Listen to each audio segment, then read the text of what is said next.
Chuck deuces. And it need to be permanent. You make sure you let them know this is not a break. This is a break up. And it's permanent. That coming back and forth stuff, nah, we not doing that. Ooh, get it out the mind. Yeah. Okay, so let's talk about it.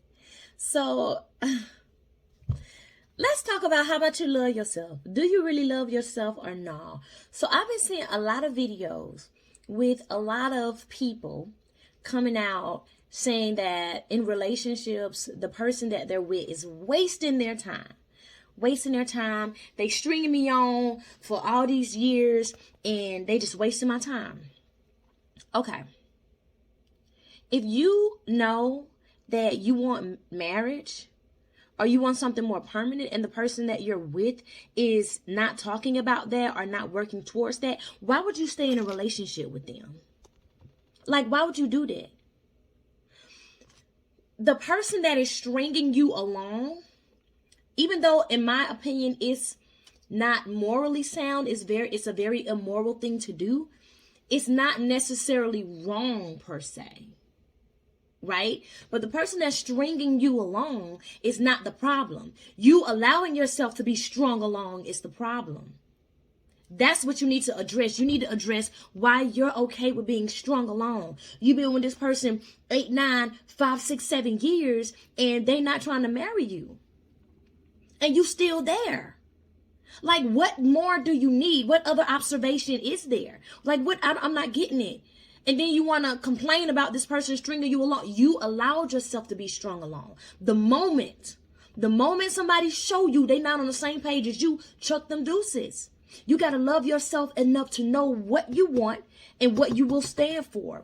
Period.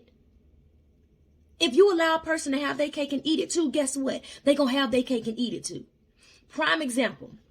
And this is a little different, but prime example, okay? This is why I think the person who is allowing themselves to be strung along is the person in the wrong and not necessarily the person who's doing the stringing along. This is why I say this. Prime example, right?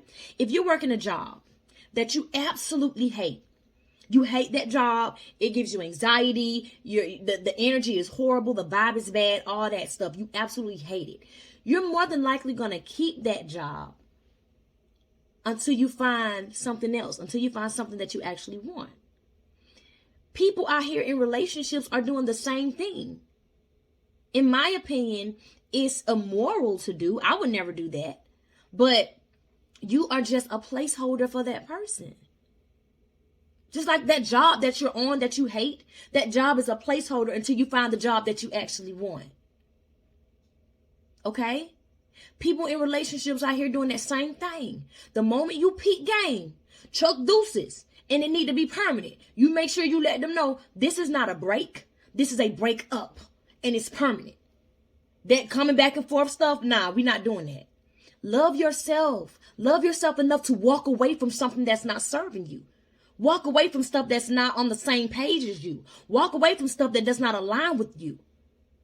Are you strong enough to do that? You are the problem, not the person stringing you along. You are. Love yourself and do right by yourself for yourself. Okay? Thanks for coming to my girl talk. Let's chop it up again. Love y'all. Mwah.